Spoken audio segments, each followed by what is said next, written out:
Desmond, and that was where we were going to take different time signatures than the usual jazz. Now, the idea was the jazz used to challenge the public and make them think in terms more advanced rhythmically than they were used to thinking.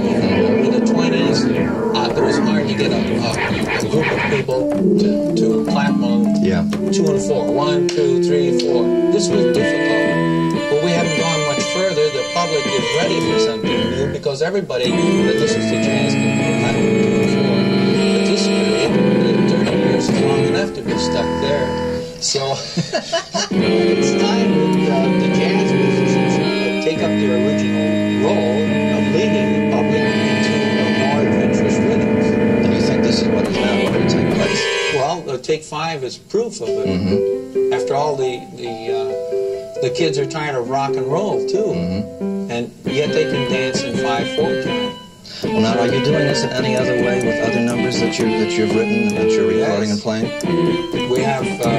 We're the only group that I know of. We can play an entire concert and not play in 4/4 or even in 3/4. And most jazz is played in 4/4 time. Most jazz is, and more they're getting to be jazz waltzes. But we have 4 things in 5/4 time. And things like the Blue Rondo a la Turk using 9/8, a thing called Unsquare Dance that's in 7/4 time, and there's another thing in 7/4 that's very difficult to play in. 3 to get ready and 4 to go was the idea using 2 bars of 3/4 followed by 2 bars of 4/4.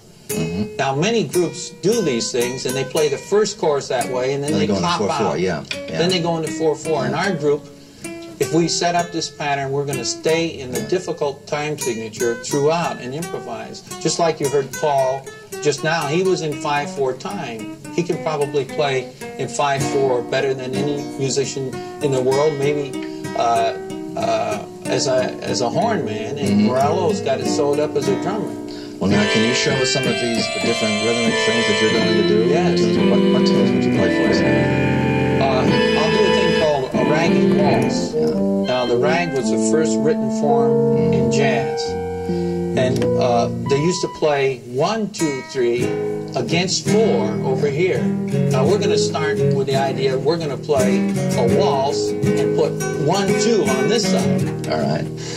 And we'll combine the rag and the waltz. Now, we might get into tempos of 3 or 4 or 2. We're free to do anything we want as long as we don't break the basic idea. Okay, well, we'll listen to that.